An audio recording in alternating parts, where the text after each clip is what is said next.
there still is a rivalry aspect. And I think as far as going into LSU and the fans go, there is a rivalry aspect. Absolutely. And when rivalries happen, weird things happen. South Carolina has had LSU's number over the past couple of years, but I think we're going to see a guard showdown. And I don't have a prediction yet because I really was making my mind up to this point. I think LSU at home is going to give the Gamecocks their first SEC loss.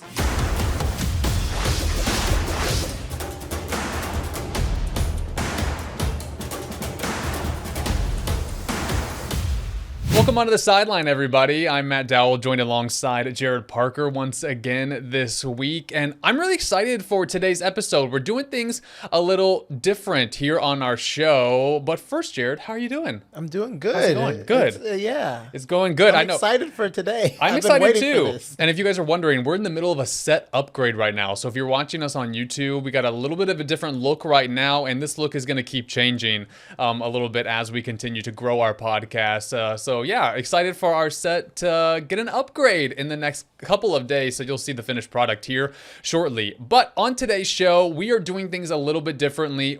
The South Carolina women's basketball schedule has officially been released. The entire thing, we now know what Dawn Staley and the Gamecocks schedule looks like for the 2025-2026 season. And what we're going to do today on our podcast, Jared, is we are going to go game by game and break down what games we think are going to be wins and what games we think could be tricky and maybe potential losses. So now we had the SEC schedule for South Carolina a while ago, but last week the Gamecocks releasing their non-conference schedule. So now we know the entire thing. Jared, before we start and get into all of this, what are your initial thoughts on South Carolina's schedule? Well, I think definitely the big thing that's missing from the non-con is UConn. Yeah. I think fans, commented on that when they saw it. But there's still some very interesting matchups there. Obviously, the real USC battle was, scheduled when Juju Watkins was healthy. I still think there's a lot of value in that matchup, a lot that can be played for and earned. But obviously that showcase where, you have Duke, who they knocked out last year. And I won't get too much into it. We got to get into it. But Texas, UCLA, I mean, all four teams, and that's going to be a lot of fun. It's going to be a lot of fun, and we will go game by game here in a second. But my overall thoughts, Jared, on this is that I find it to be underwhelming a little bit, the schedule, to be honest, but unsurprising. And because of the reaction that Dawn had going into March Madness, they scheduled so tough last season. I mean, so tough, and they felt like they weren't rewarded for that.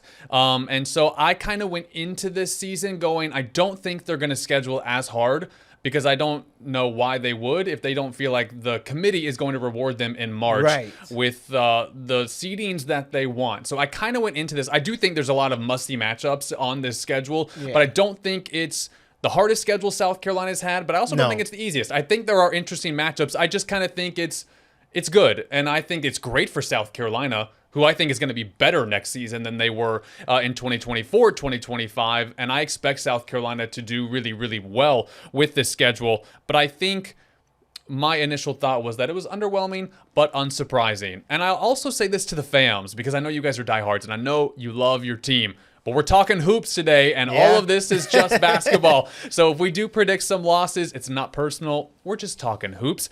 And I will say this too, from my point of view, because Jared and I did not discuss our wins and losses, all that kind of stuff. So I don't know what he's going to say. He doesn't know what I'm going to say. But for me, I have a hard time predicting an undefeated season for any team in any sport. I think it's so hard to do. What South Carolina did 2 seasons ago was insanity. And it was also one miracle three-pointer away from not happening. So I think, can they go undefeated? Absolutely. But I don't really go into a season of any team for any sport predicting an undefeated season. You kind of got to figure there will be a loss or two in there somewhere, somehow, some way. If they win every game, obviously that's amazing for them. Do you have anything though else you want to add before we get into the schedule? I'm ready to dive right in. All right, let's dive right in. And I'm going to say this too, one more thing on my notes. losses that I predict are more, could there be a loss right here? I'm not really going into this saying, because we haven't seen the teams yet, I'm not really going and saying this is for sure a loss for South Carolina or for sure a win for South Carolina. It's more of, could this potentially be a loss? So just want to, predicate that with that statement. But we're going to take a quick timeout here on South Carolina sideline. And when we come back, we'll dive into the non-conference schedule for South Carolina women's basketball.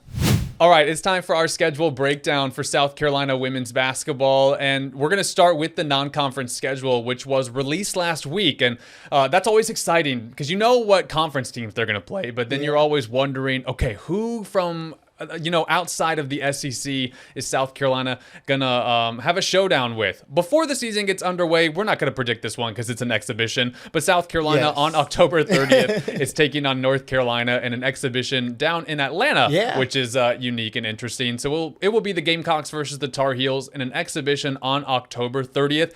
And then it all begins. So we're going to go game by game and predict how we think all of these games are going to go down for South Carolina, starting with the season opener on November 3rd, which is a fun one. I didn't see this coming. South Carolina is going to open the season against Grand Canyon on November 3rd at the CLA. And of course, former Gamecock assistant Winston Gandy is now the head coach at Grand Canyon. So that will be a fun season opener, a feel-good vibe season opener, Jared. Right.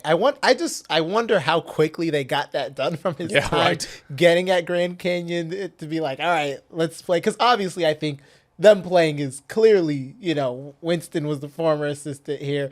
Let's have our programs go at it. I mean, they're coming off a 32-3 season. So they're a good program, but definitely it's like you said, it's a feel-good moment. I think the fans will absolutely be happy to have Gandy and his squad back. And, of course, they want to still win that, though. It'll be a lot of fun to see, but obviously, what's your pick there? It's all South Carolina. South Carolina for me there. And then on November 7th, which is a Friday night, South Carolina hosting Bowling Green, and it will be another former assistant of Dawn Staley's coming to town. Fred Schmiel, of course, is the head coach at Bowling Green. He was the assistant coach before Winston Gandy. Winston Gandy took Fred Schmiel's job. So it's a fun opener for South Carolina. His third season at Bowling Green, of course, they played 2 years ago at Bowling Green, and South Carolina won that game by 31 points. And that was the largest crowd ever for a Bowling Green home women's basketball game, which I remember that was really, really cool. But Jared, I'm not expecting this one to be close either. I think South Carolina gets it done. Yeah, I wouldn't be surprised if it's another 30-point victory for them. Yeah. So a good couple of games for South Carolina to get their feet wet. I expect them to win those two games comfortably. And then on November 11th, South Carolina will host Clemson in the rivalry game, which of course there's always, some rivalry tension there. With this matchup, though, it's a little different because it has been so one-sided in the last decade plus in favor of South Carolina. Clemson, of course, in their second season under Sean Poppy, they went 14-17 last season, but there were a lot of positives for the Tigers program. They had a lot of good wins, played a lot of teams close in the ACC, so there were positives for Clemson. But Jared, how do you see this one going? I think it'll be a comfortable South Carolina win. I think, like you said, Clemson did some things good last year. They recruited well this year. I think Morgan Lee, their 6'5" big, that'll probably be the first big test for Medina Okot with the Gamecocks. Obviously, Okot has played tons of great bigs during her time with Mississippi State, but I think this will be a great look at how she fits with the Gamecock system against another talented big. Yeah, agreed. The rivalry, though, has been so lopsided in the past few years, and it's going to stay that way. South Carolina is not losing to Clemson. This one is all Gamecocks. And then in the Game 4, that's when we get our first really interesting matchup for the Gamecocks. That is when they will play the other USC, the Southern Cal. I'll let you guys all debate that in the comments. Of course, we consider South Carolina USC.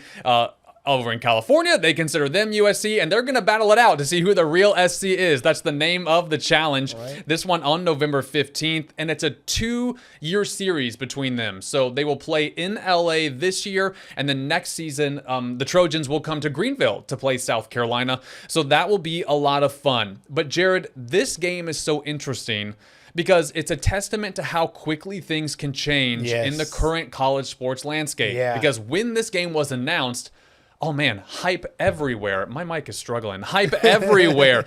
It was billed as Juju versus Malaysia. Yes. That was the big. I have that written down too. Yeah, do you? That was how it was billed, and we were all so excited. But of course, Malaysia's at LSU now. Juju tore her ACL in the NCAA tournament. And Juju, there's no way she's going to be ready for this game. We don't even know if she's going to play at all next season. Right. But there's no way she'll be ready by November 15th. So you can't expect that. And then the Trojans also lost their other big star, Kiki Iriafen, to the WNBA. They still have great players like Kennedy Smith. They added London Jones, who was with UCLA last season.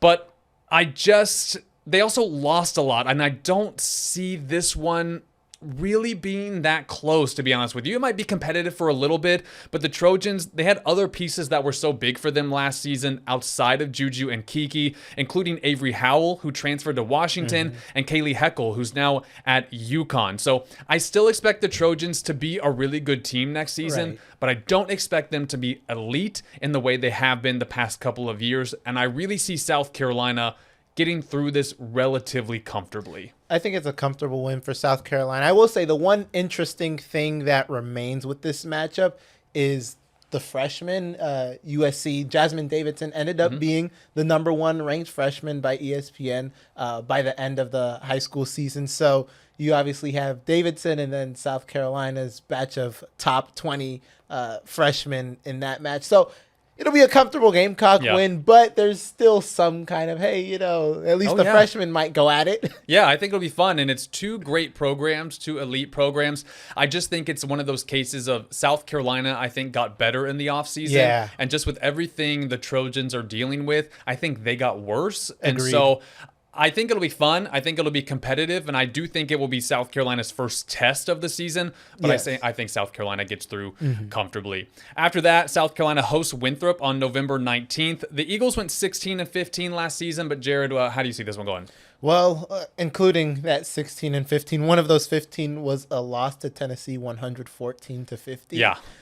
6 Lady Vols were in double digits, so I think South Carolina's going to do the same thing. Yeah, that one's not going to be close. South Carolina all the way there. November 23rd, South Carolina will host Queens. They went 10-19 last season. Of course, this is Queens out of Charlotte, so a nice, easy trip for Queens to come to the CLA, which will be a great experience for them. Queens did play Wake Forest and Kentucky last season. They lost handily to both. Didn't have a great season. Jared, I don't see this one being close at all. Yeah, it's going to be a smackdown. Yeah, South Carolina smackdown. all the way there. And then things get interesting. This is the first part of the schedule where I kind of think, okay, what's going to happen here? Because after they host Queens, South Carolina will go to the Players Era Championship in Las Vegas, and this is the week of Thanksgiving. One of those big holiday tournaments, but Jared, holiday tournaments can be weird. They have weird vibes. A lot of weird results happen.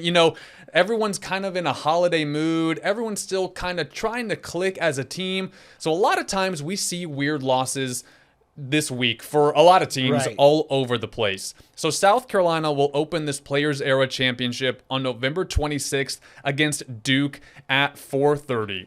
All right. This, to me, Jared, is the first true showdown of the schedule for South Carolina. You agree? I agree. And I'm excited for it. I think it's going to be a lot of fun out in Vegas. They played twice last season, of course, including that thriller in the Elite Eight. I'm still having heart palpitations from that game because it was so intense and so close. So close. Oh, man, I didn't know what was going to happen. And this is why this interests me, because Kara Lawson's a great coach. She always has Duke ready to go. But I'm a big believer in experience, and I think experience plays a huge part in all college sports, but especially college basketball. And Duke brings back a wealth of experience to this year's team, including Jaden Donovan, Ashlyn Jackson, and Toby Fournier, who's going to be a sophomore next year. But Fournier dropped 18 against South Carolina in that Elite Eight game as a freshman, and she's only going to get better. I expect this one to be close again. I expect it to go down to the wire. I think it's going to be fireworks on November 26th.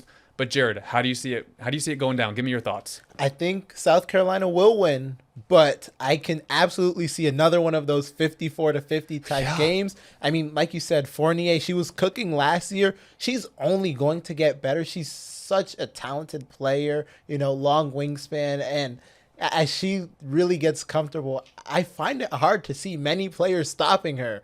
So I think she'll have a great game. I think Ashley Jackson will have a good game. But I think South Carolina will pull it off. But as you said, these weird things can happen at these tournaments. I'm picking South Carolina as well, and this is really why. And I think it was really the difference in their 2 games last season, because Duke's defense, elite, like one of the most elite defensive teams in women's basketball. The offense, though, doesn't always click, and that was really their downfall in the tournament. Against UNC, they struggled. They struggled against South Carolina, who wasn't great offensively either in that Elite Eight game. Right. But when it comes down to it, South Carolina also has an elite defense. And if it's going to be offense versus offense, I'm picking South Carolina's offense. Agree. I think that's the deal breaker in this game, especially with the weapons that South Carolina has coming in this season. Anything else you want to say on that one? Because that game, I'm excited for that one. It's going to be a lot of fun. It's going to be fireworks. And then after that, this is one of those tournaments where it really depends on how things go down. So South Carolina will play Duke. The day after that, on Thanksgiving Day, they will play either Texas or UCLA. And so this one is interesting to me as well. This is an interesting 2 days for South Carolina, because if it's Texas, Jared, South Carolina has their number, and they just know each other so well because they played a gazillion times last year. Yeah. And so I'm going to pick South Carolina in that game because I think the SEC Tournament Championship and the Final Four really put a statement down. And we're going to get into this matchup a little bit more during the SEC. But UCLA, fams, can we talk for a minute? Fams, let's talk. All right, let's talk really quickly because I know you guys are going to have opinions on this.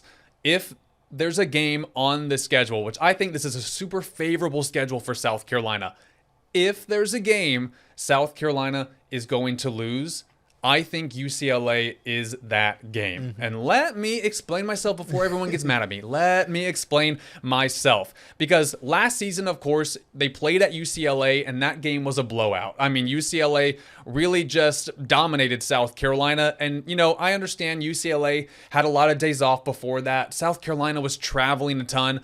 But it wasn't a close game. And UCLA is one of those teams, when I talk about experience, that's bringing back a ton of Final Four experience. Yes. I mean, they're bringing back Lauren Betts, who's going to be a first-team All-American. Kiki Rice, the majority of last year's team is coming back, and that matters a lot. And I know South Carolina is going to be elite as well. And what's funny, Jared, is last year, South Carolina actually handled Lauren Betts pretty well. I mean, they actually took care of her and defended her really well. It was UCLA's guards that just could not miss. But I do think that this year South Carolina is going to have an answer to Betts with the size that they brought in, and not only Medina Okot, but Adele Tack as well. But I just think that if there's a tricky game on this schedule, it's going to be UCLA in Vegas on Thanksgiving Day. I can see this one being tricky. My biggest question on the other end is, can Corey Close beat Dawn Staley 2 times in a row? Because last year was the first time she ever got a win over a Dawn Staley South Carolina team. Can she do it again? I don't know, because I think Dawn's one of the most superior coaches in all of sports, so can that happen? But if there's a loss on the schedule, I'm going to say it's UCLA in Vegas on Thanksgiving. Anyway, that was a lot, but give me your thoughts, Jared. I mean, I have to say, first, I'll lead with it. I do have this as the first Gamecock loss. Really? I have it as the first Gamecock Again, y'all, we have not talked about this. We have not talked about it. Haven't. I just think Kiki Rice and Betts, they were maybe the best 1-2 punch in the nation last year, and they come back with that Final Four experience, with that Final Four swagger. They know what they're doing now. They're going to be a really good team. And then, again, you mentioned they have the returners. Aside from London Jones leaving, they have Gabriela Jaquez coming back. Sienna Betts, Lauren's younger sister. We don't know if she's going to be a factor. She could have a really great season, a Joyce Edwards type freshman season. You never know. So obviously, we're a long way away from this tournament or from this showcase. But as of now, I think UCLA probably is the top dog heading into next year, at least for me. Really? You think so? I think so. Ooh. We would disagree on that sense. Okay. Okay. I don't. UConn is my number one going fair, into the fair. season as the defending champs and bringing back AZ and Sarah Strong. They're my number one team going into the new season. I would put South Carolina 2, UCLA 3. Okay. But again, we're talking about possible losses. Am I going to be shocked if South Carolina wins that game? No. Same. But Yeah. of all the teams on this schedule, UCLA presents the biggest challenge. Well, now apparently for both of us and both of our opinions. After that, again, this is the most interesting stretch. You have Yes. Duke and then either Texas, UCLA. And then after that, South Carolina is going to go to Louisville to take on the Cardinals in the ACC SEC Challenge. So this is definitely the hardest stretch of this non-conference schedule. It eases up a little bit after this. Louisville, always a good team, always super competitive. Jeff Walls is a really good coach. South Carolina, Louisville have played many times in the past, including in the Final Four during their 2022 title run. They got it together. They struggled at the beginning of last season, Louisville. Got it together in the second half. But to be honest, when I'm looking at this roster, I don't see this being a challenge for South Carolina. So I'm going Gamecocks here. Yeah, I agree. The only thing where it gets a little bit tricky is this is their first true away game. True. Of the That's a good season. point. So it could get a little tricky there, maybe with them being the only ones traveling. But like you said, I just don't think Louisville has enough to really be a serious threat unless maybe South Carolina is just caught sleeping that day. And it is interesting when you look at the schedule. They go to LA to take on the Trojans. Then they're back in Vegas. They come back. They go back to Vegas. Then go to Louisville. There is a lot of travel in this part of the schedule as well. South Carolina did that last year as well. Handled it pretty well overall. And they'll have to do it again in this stretch. After that, things get a little bit more comfortable for South Carolina. Well, a lot more comfortable for South Carolina. December 7th, they host NC Central. They went 9-21 last season. Jared. Yeah, blowout. Yeah, South Carolina is going to win that game Rough. pretty comfortably. And then actually the most interesting game just from a uniqueness standpoint for me, it's crazy how much we agree on, and we did not talk about this. On December 14th, South Carolina is going to host Penn State. And Jared, when this non-con schedule dropped, I was surprised at this. I just didn't see it coming. Yeah. I didn't see Penn State being one of the teams South Carolina was going to play. So this was the most surprising game on the schedule just from okay. Yeah. They're going to take on Penn State, which is interesting.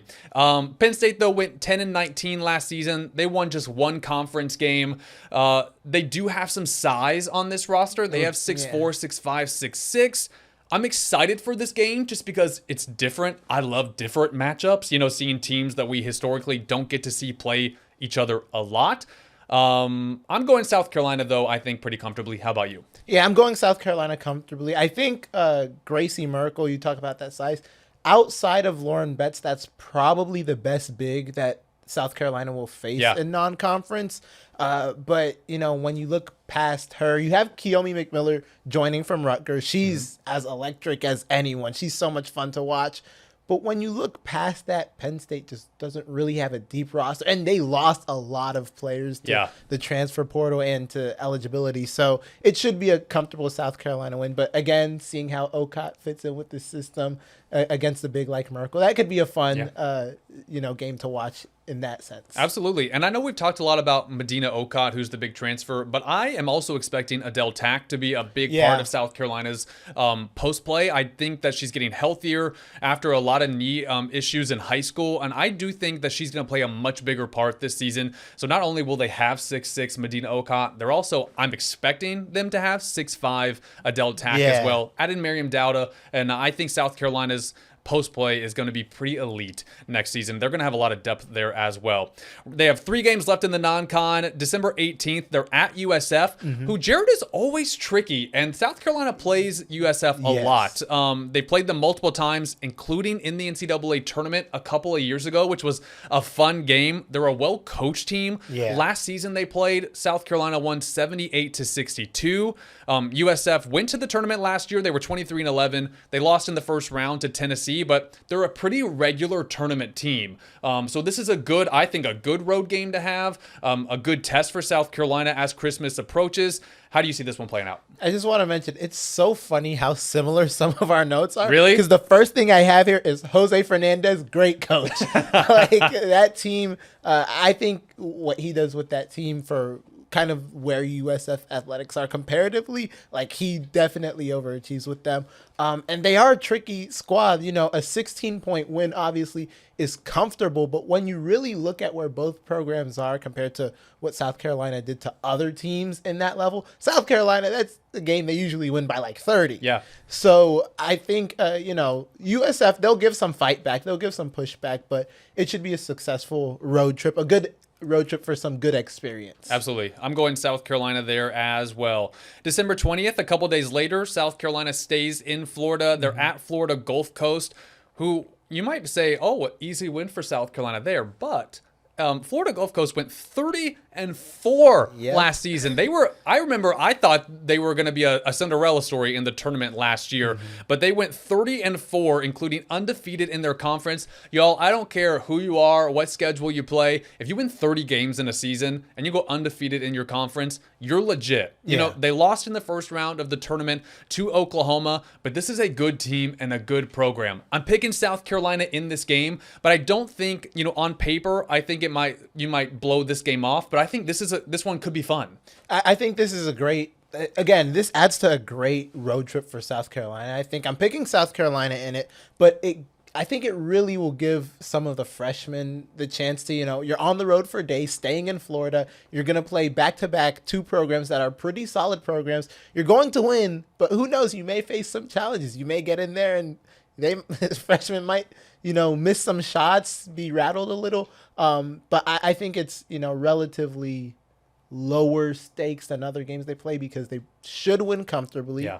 But, both of these teams are very well coached and well-oiled teams. Yeah, should be a fun trip to Florida to take on USF and FGCU in December. After the Christmas holiday on December 28th, South Carolina will round out their non-con against Providence, who went 13-19 last season. Jared, this should be a pretty comfortable holiday game for South Carolina to kind of ease in to conference play. I expect South Carolina to get through that in dominant fashion. Yeah, you're about to go to the winter break. You don't want to go into winter break on not even just a loss, but you don't want to go in on a bad game. So I know they're probably going to do their best to kill Providence so that they can have a peaceful winter break. That's one of those games, the Providence game, no offense to Providence, I think that's one of those games you're going to see the whole bench play, I think. Yeah. And get some experience, get some good play in before the SEC gets underway. Whoa, that was a lot. And that is the non-conference schedule, but they still have the SEC to play after all of that. We're going to take a quick timeout here on South Carolina's sideline,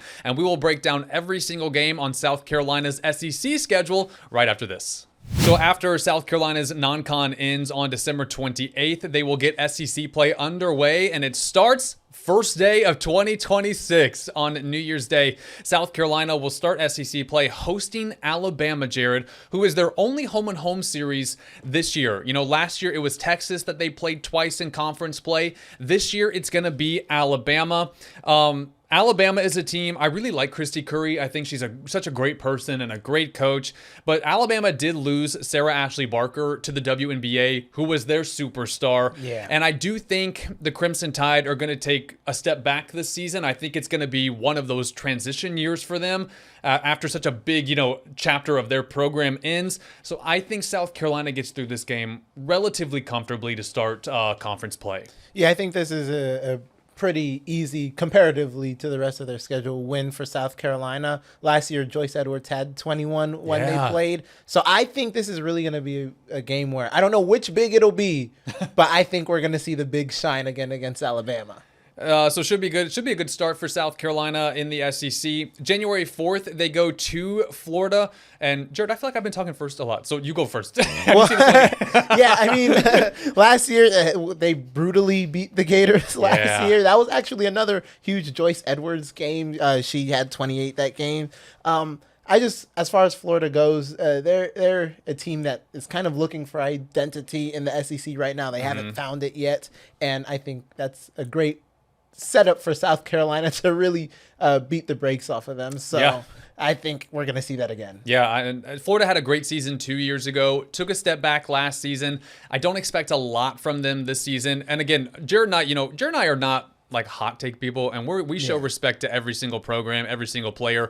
So none of this is disrespect to anyone. I'm not expecting a lot from Florida next season, and I think South Carolina is going to get this done pretty easily. January 8th, they go to Arkansas, who has a new head coach, and Kelsey Music is the new head coach, taking over from Mike Neighbors, who was the head coach for the Razorbacks for 8 years. I loved Mike Neighbors. He was such a nice guy. He is such a nice guy, and he always had such complimentary things to say about South Carolina, so it was always such a friendly matchup when they play. I'm excited to see Arkansas in this new era for them. Agreed. Under Kelsey Music, who comes to Arkansas from Oral Roberts. But Jared, first year's hard. Arkansas, not a good year last year at all. Yeah. It's going to take a minute, I think, for them to rebuild. I think South Carolina dominates this game. Yeah, South Carolina beat them by 40 last year. So I think this is another one of those games where we'll probably see the whole roster play. Yeah. And this is a great chance for the end of the bench to kind of get some SEC experience.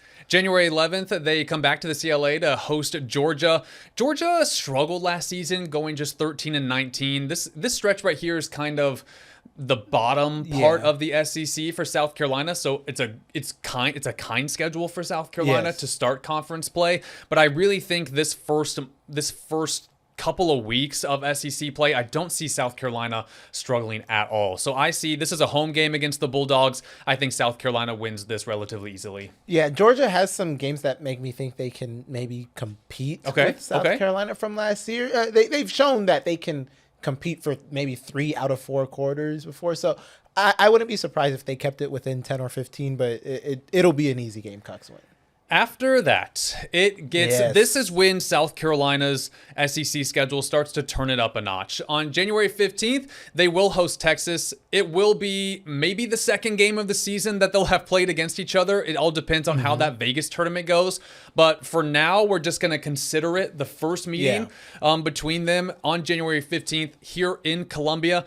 Jared, I have thoughts on this. Give me yours, though, on this Longhorns versus Gamecocks again. Well, I think this is where we get into the real fun of the SEC schedule. Obviously, the Madison Booker versus Bree Hall saga is over. Yeah.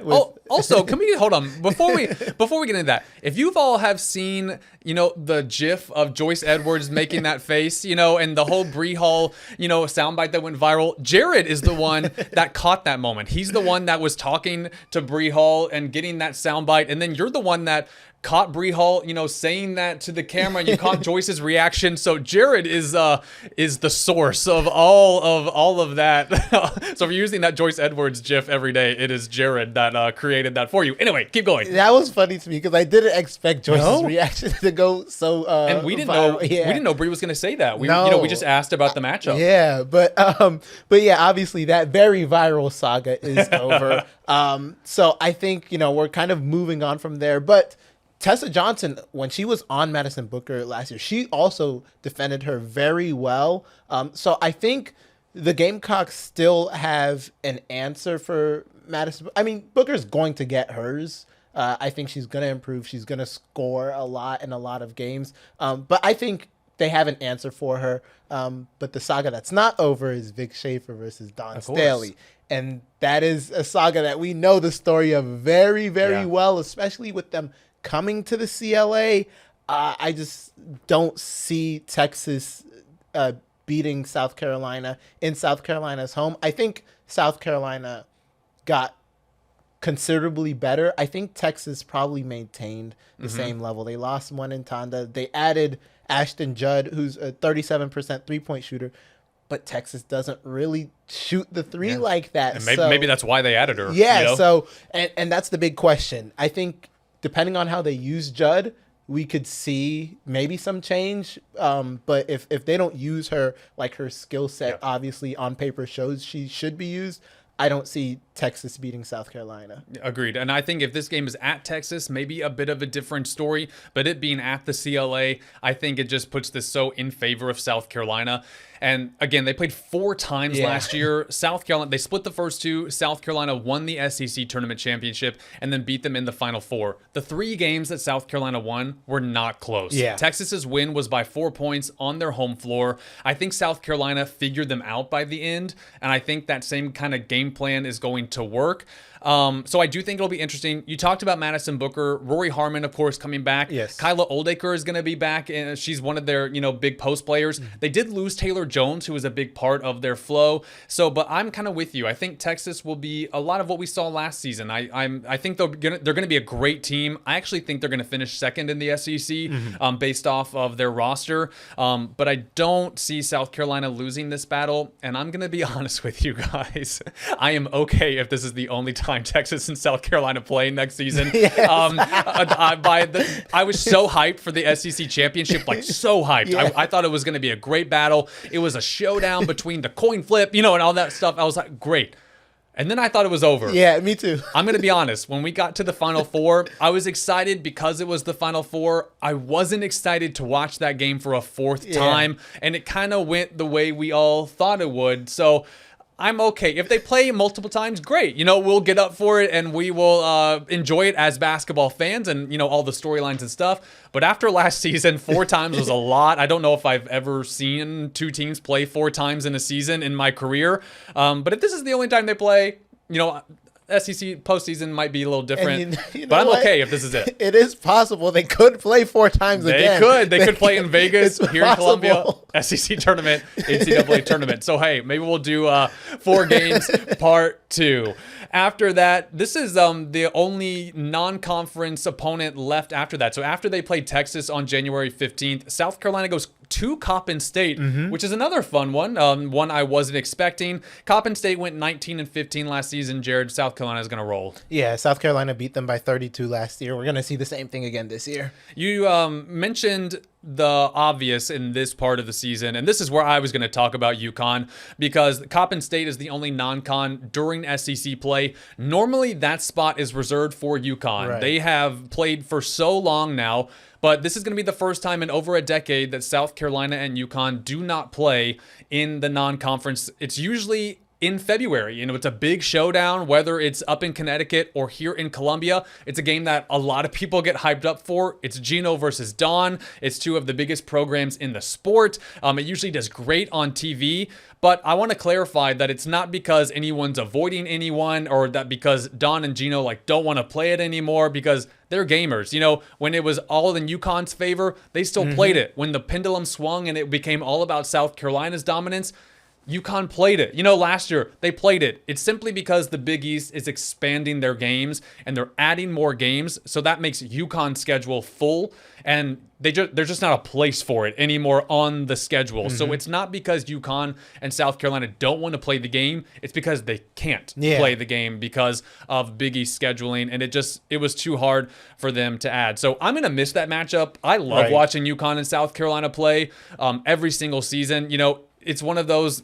That's as big as it gets. TV. Yeah, it's must-see TV. So I'm going to miss it on the schedule, and I do hope we see them play in March somehow, some way. I hope we can get that. So South Carolina's SEC schedule then continues on January 22nd at Oklahoma. This is going to be interesting, Jared, because Oklahoma, of course, making waves in the offseason because they got the #1 recruit in the country. Yes. And she's going to be a huge addition. Aaliyah Chavez is going to be a huge addition to Oklahoma's roster, and they return elite talent like Peyton Verhulst and Reagan Beers. So Oklahoma, of course, had a great season last year. They made a deep postseason run, got to the semis of the SEC tournament. So I think they're going to be another top 10, top 15 team. I expect them to have a great season. The only reason I don't know if it challenges South Carolina is because of the style of play. Right. Oklahoma is so offense, and not a lot of defense. And I don't think that style of play really works against a Dawn Staley team who has elite offense but has such elite defense. I just think basketball is all about matchups, and I think it's a terrible matchup for Oklahoma. I think it's a great matchup for South Carolina, who blew the brakes off of Oklahoma twice last season. So I'm picking South Carolina in this. I do think Oklahoma is going to be great. I expect them to have a good season. I just think this matchup so heavily favors South Carolina. Yeah, you talk about styles and matchups, and it's like we saw it last year. South Carolina had Oklahoma figured out. Yeah. They had Reagan Beers pretty much figured out. I mean, I know Reagan scored decently in both those games, but if you really watch the games, that first game, Reagan scored pretty much the bulk of her points in the fourth quarter when it was already a 30, 40-point game. Yeah. And then that second game in the SEC tournament, obviously we saw Dawn must have had that scout. I don't know who had that scout for Miriam Dowdett to come in, but she locked Reagan Beers up and really frustrated her past the point that I'd seen of Beers that season, where it was just Dowdett was everywhere. Dowdett was picking the ball out, blocking her, everything. So I think, depending on how much Aaliyah Chavez changes things, we could see a difference. But the way Oklahoma is so offense heavy, and especially how so much of it rotates through Reagan Beers, if South Carolina has them figured out like they did last year, it'll be another comfortable win. Yeah. It's really, Oklahoma just has to be hot from the three. Yes. Peyton Verhulst she can shoot the ball, man. She can shoot. She's an elite three-point shooter, but it just feels like one of those matchups where a lot has to go right for Oklahoma and a lot has to go wrong for South Carolina for Oklahoma to win. But it's at Oklahoma, which also could be interesting depending on that home environment. January 25th, South Carolina hosts Vanderbilt, and I know, Jared, Vanderbilt has one of your favorite players to watch. Yeah, Michaela Blakes. Yeah, so good. I love watching her. I'm super excited for this one. Me too. She balled out last year, especially seeing her in the latter half of the year kind of go through some bumps in the SEC tournament, but still you saw her figuring it out. I feel like that's what we really saw from Blake's last year. And I think this is going to be a fun one. I think she has a challenge because obviously you have the defense of Raven Johnson or Tessa Johnson, either or whoever's on her. That's going to be a big obstacle.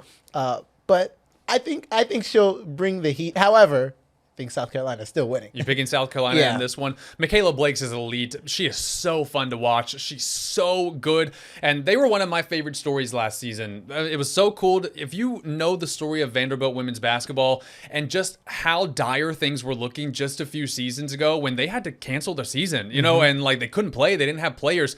What Shea Ralph has done with this program has been so fun to watch, and she's done a phenomenal job. She's one of my favorite coaches in the game. She's just so nice, and just she's authentic, and I just love what she's done with this Commodores program.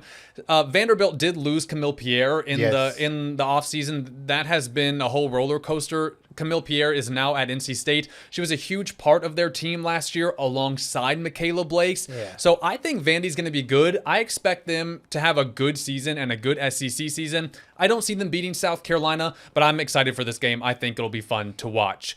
January 29th, South Carolina goes back on the road to Auburn, who has a new head coach in Larry Vickers. Johnny Harris, not the head coach anymore, as Auburn makes a change there. But I think this is one-way traffic, Jared, for South Carolina. Yeah, I think this one was interesting last year because that was the Asia Wilson retirement, That's right. jersey retirement ceremony. I think South Carolina came out a little bit slow in that one, but I think it was more so they'd all just been, celebrating Asia. So I think they maybe were a little bit distracted that first quarter, and then they locked in, and it was fine. So I think the focus wasn't great to start the game. The focus was not great. I think we saw that for sure. But I think, they're going on the road. There won't be an Asia Wilson retirement ceremony. So I think it's going to be, like you said, one-way traffic. February 2nd, South Carolina goes to Texas A&M. And this Texas A&M has another one of my favorite coaches in women's basketball in Joni Taylor. But I have to say, Jared, after her Georgia era, now going to A&M, I think this era for Joni Taylor at Texas A&M has been disappointing and underwhelming. I was expecting them after, they got to the SEC championship when she was at Georgia just a few seasons ago. Right. I expected Texas A&M when they got hurt to, they're coming. Like, they're going to be an SEC contender. And it's been a little bit of the opposite. It's kind of gone poorly, in this era. They were just 10-19 last season. Right. There's nothing that really shows me that A&M's going to be a contender again this year. So I think South Carolina rolls. I want to be wrong. Like, I want to be wrong about A&M being a contender because I love Joni Taylor and, what she brings to the sport, but I don't see them challenging South Carolina. Yeah, I don't see this going any way towards Texas A&M. The only kind of wild card you have is that they have brought in 10 new players. They returned 3 players. It's like a new team, pretty much. It's a brand new team. So, I mean, if these 10 new players are really what Joni wants for that team, and who knows, there might be some talent there that we don't know. True. It could look differently, but usually when teams bring in 10 new players, it's not a sign of success to come. Yeah. At least not immediately. Yeah. So you're picking South Carolina there. South Carolina. South Carolina. So as we get into February 5th, South Carolina will host Mississippi State. And that'll be a fun one storyline-wise because, of course, that's where Medina Okot has transferred from. Mississippi State as a tournament team last season, they lost to the Trojans in that first weekend, but I don't see them posing a threat to South Carolina. I think this one is Gamecocks all the way. Right. Mississippi State, they recruited well. They had 3 in the top 100, but they recruited well for the future, and it's the present right now, and South Carolina is going to roll. And then, Jared, let's all take a deep breath Yep. because this is the big week in the SEC if you're a South Carolina fan. Because on February 8th, South Carolina is going to host Tennessee, who had, just a phenomenal season in Kim Caldwell's first year with the Lady Vols. And this game is on Super Bowl Sunday, which I don't think is a mistake because the Super Bowl Sunday games typically rate well. Everyone's at home getting ready to watch the Super Bowl. Everyone's TVs are on. So I think, ESPN and co has figured out that, okay, when the LSU South Carolina game a couple of years ago did so well, they said, okay, we're going to make this an annual thing and put some big time matchups on Super Bowl Sunday for that big prime audience. So it's going to be at the CLA. I think, of course, this is going to be one of the more interesting matchups with Tennessee. I do think they're going to be better this coming season. I expect them to be one of the top teams in the SEC. Again, Kim Caldwell did phenomenal in her first year with the Lady Vols. Tennessee superstar is former South Carolina Gamecock Talasia Cooper, who had a great year with the Lady Vols last season. And Jared, they're adding Janiah Barker from UCLA, who is a veteran. She's played on multiple teams now, and she brings a lot of experience to the Lady Vols. So what are your thoughts on this matchup? Because this one could be fun. Yeah, this is going to be a fun game. It's going to be a close game. I think, like you said, Tennessee has gotten better. Talasia Cooper coming into year 3 after a fantastic year 2. She's only going to get better. You talk about Barker coming in. That's a huge addition for them. So I think Tennessee is gearing up for maybe a top 4 or 5 finish in the SEC. Yeah, absolutely. Me too. I think, that's absolutely achievable for them. So we're going to see a close game, but with it coming back to the CLA, as much, I think because we looked at so many teams, we're like, this team got better, but South Carolina got better too. Absolutely. And they have Taniah Latz and they have Medina Okot. I think South Carolina is going to win this one, but I feel like we may not see these often because South Carolina is so strong on defense, but I feel like we could be ready for an offensive explosion that day. Some like 105 to 100 or whatever it is. And I'll say this, the reason I think I picked South Carolina in this game, because to me it really depends on, is Kim Caldwell going to change her style at all? Because in her first season, she had that hockey style where it was 5 in, 5 out. It was just, not chaotic, it's not the right word, but it just moves so fast and so quickly. And again, it's kind of similar to Oklahoma in that they played so offensively high-powered basketball that the defense, I think, suffered because of it. So I'm interested to see if Kim Caldwell makes any changes to her style after, experiencing the SEC for a season. Does she change it? Does she keep it the same? If she keeps it the same, that's heavily favors South Carolina because I think, again, I kind of explained it with Oklahoma. I feel the same way about this matchup. So that'll be what I'm looking for Tennessee is, does their style change at all, after Kim Caldwell's had some time to look at the tape and digest everything. But I expect Tennessee to be really, really good next season. But we're both picking South Carolina there. All right. then I know everyone's going to be like, all right, what are you guys going to talk about here? Yeah. Because this is going to be the one that's probably going to be talked about from November 1st all the way until February 14th. And that is when South Carolina will go to LSU to take on Kim Mulkey and the Tigers. This one is always a must-see showdown, no matter what. It has been for a few seasons. And of course, this one is going to be all eyes on Baton Rouge, because it will be the first time South Carolina and LSU play each other, with Malaysia Full Wiley on LSU. And I know everyone's going to have opinions on this game. I'm excited to hear what you have to say, Jared, because I'm excited for this game. I hope we can make the trip to Baton Rouge. I love Malaysia. You know, I've said it for the past couple months that I covered her, you know, from the time she was in 7th grade until now. I really, really hope that her time at LSU is successful. I hope that, you know, she does a great job there. And I know that it's all love, you know, between everybody. I don't think there's any bad blood between the Gamecocks and Malaysia or anything like that. So I don't think there's going to be any weird tension. I think it's all love there. So I want to start this game by saying that it's on Valentine's Day, so on a Saturday. So I hope it's all love between everyone, between South Carolina and LSU. So it's going to get a ton of hype, and rightfully so. I'm excited for this game. I'm excited to see what LSU brings. But Jared, give me your thoughts on this matchup. Well, I don't know. I look at this on paper, and LSU is very talented, but on paper, just with how guard heavy LSU is, you would think, okay, South Carolina should be able to find the matchups, be able to exploit LSU. But with a game like this, you know, like you said, there's no bad blood there. It's all love. These teams, a lot of players on these teams are very close with each other throughout the years. We've seen that. But there still is a rivalry aspect. And I think as far as going into LSU and the fans go, there is a rivalry aspect. Absolutely. And when rivalries happen, weird things happen. South Carolina has had LSU's number over the past couple of years, but I think we're going to see a guard showdown. And I don't have a prediction yet, because I really was making my mind up to this point. I think LSU at home is going to give the Gamecocks their first SEC loss. Ooh.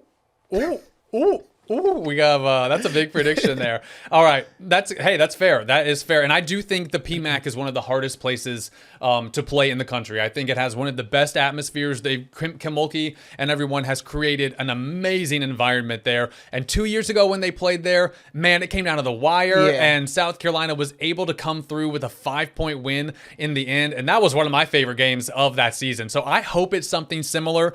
But Jared, I think for me the big difference, you kind of brought it up, is that LSU has so many elite guards. I mean, elite. Flau'jae, Malaysia, Michaela Williams, elite. I mean, they are just great. But my biggest question comes down to the post. And when you look at LSU's roster, they only have one player over 6'2", and that's Kate Koval, who is 6'5", is coming to LSU from Notre Dame, where she was just a freshman last season, so she's going to be a sophomore. She's 6'5", but she averaged 5.3 points, 4.7 rebounds at Notre Dame. You know, not huge stats. That's a lot to put on her. And then you look at South Carolina, who's going to have Medina Okot, Adele Tack, Miriam Dowda, Joyce Edwards, Chloe Kitts.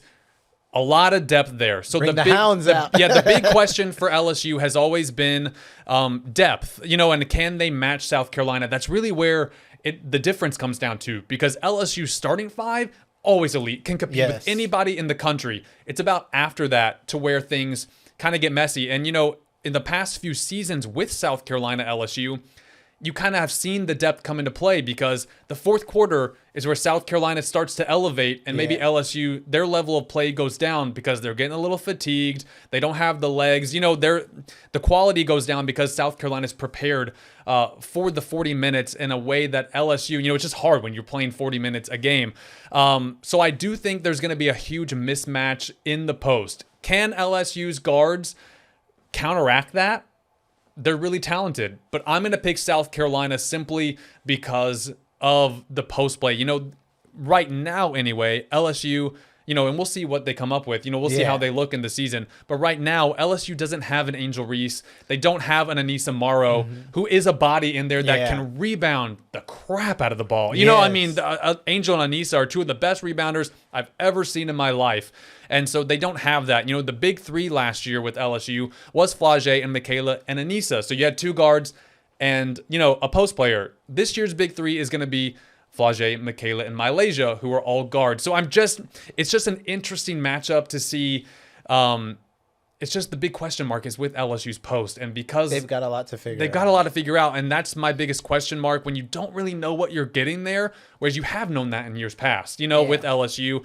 And you see the depth of South Carolina. I just think it's a mismatch. But I like that we're disagreeing there. I think fans are going to disagree on, you know, I think there's going to be a lot of opinions on that game all the way until February 14th. And again, it's all love. We're talking hoops, everybody.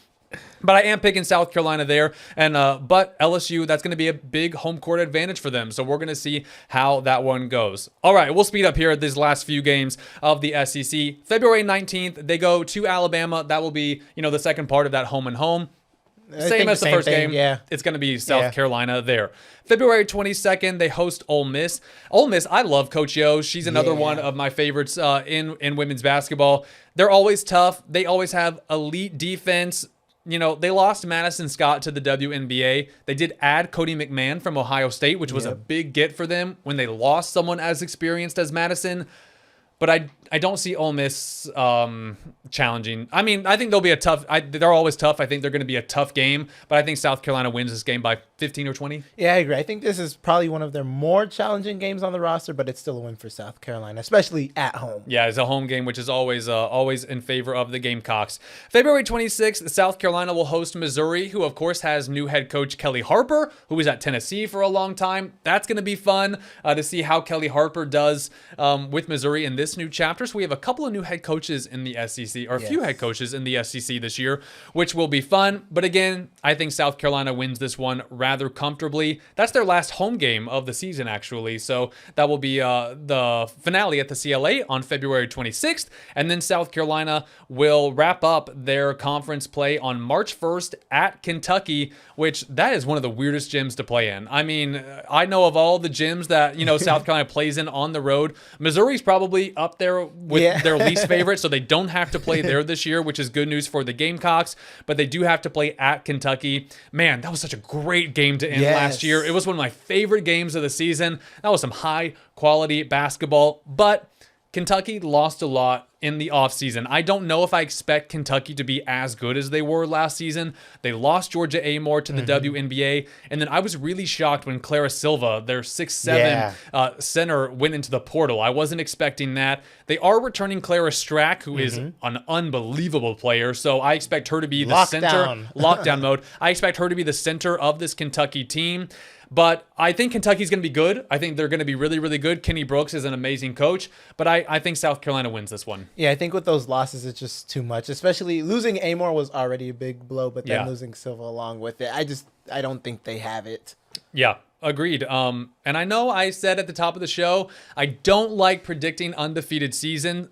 But, Jared, I am predicting South Carolina to go undefeated in the SEC. I think that they are going to be the best team in the SEC. I think it'll be South Carolina with Texas and LSU right behind them, kind of similar to last season, because I think South Carolina got better. So, again, will I be shocked, you know, if maybe they take a loss in this schedule? Absolutely not. But when I look at the schedule right now, I think they're going to go undefeated in the SEC, and I think this is a good schedule for South Carolina. Absolutely. And realistically, Jared, I don't see them taking more than 1 or 2 losses when you just look at the schedule right now. Yeah, it's hard to see them losing much. I think the biggest chance for them to get multiple losses really is in that showcase. Maybe if they just have a really bad weekend, they might lose both those games. But aside from that, I wouldn't be surprised if headed into the tournament, you know, into the SEC tournament or even the NCAA tournament, they only have 1 loss next to their name, or maybe even none. I don't, like you said, I don't like predicting undefeated seasons. It's a hard thing to do, but there's not a lot of places I see them losing. No, I don't either. And I think it helps Texas, Tennessee. Some of their bigger rivals are at home. Yeah. LSU is going to be the biggest road game when you talk about conference play. Right. But I think it's a really good schedule for South Carolina. And even if they take 1 or 2 losses, I think that they're going to be primed and ready to go for March. I think South Carolina is going to have another deep Final Four type season, if not another national championship season. But we'll get into the postseason when all of that comes, because right now we're just excited for the regular season. Anything else you want to add, Jared? Because that was a lot. I hope you guys enjoyed this breakdown. I had a good time. We spent like a couple hours on our notes researching everything for this episode, so this was fun. Man, what I'm most excited to see is which of these games is going to be the Tanaya Latson game. Okay. Like, which of these, whether it's conference, I think it's going to come in the conference schedule. I just know she's going to have one of these. It might be that LSU game, really. Maybe. She's going to have one of those games where she just takes over and the fans are going to fall in love with her. Yeah, I agree. I think I'm excited to see how she kind of fits into the Dawn Staley system as well. But I really hope you guys enjoyed this schedule breakdown. This is the first time we've done something like this. Yeah. So if you want us to do it for other sports, or, going forward when tournament time comes around, let us know. And also, those are our takes, but give us your takes. So what do you guys agree with us on? What do you disagree with us on? What are you saying? Now you guys are idiots. Yeah. Let us know in the comments. Again, we're just talking hoops, and we want to know your opinions as well, because we know the fams love this team. You guys have opinions. Do you see South Carolina going undefeated? Do you see them taking a loss or 2 or 3? Let us know what those are. What are the matchups that you guys are questioning the most or most nervous for? What are the games you're most looking forward to? Let us know all of it in the comments. But this has been a lot of fun. I hope you enjoyed our schedule breakdown. He's Jared Parker. I'm Matt Dowell. We'll see you for another episode later on this week. We have South Carolina women's soccer head coach Shelly Smith coming into the studio to talk about the Gamecock women's soccer season. So excited to have her on and get to know her a little bit more and break down this year's South Carolina women's soccer team. Thank you guys for watching. Thanks for listening. This has been South Carolina Sideline. Make sure to watch us on YouTube or listen to us on Apple, Spotify, or Amazon Music. Leave us reviews, comments, all that good stuff. Follow, subscribe, all of that good stuff. Thank you for watching. Thanks for listening. We'll see you next time here on South Carolina Sideline.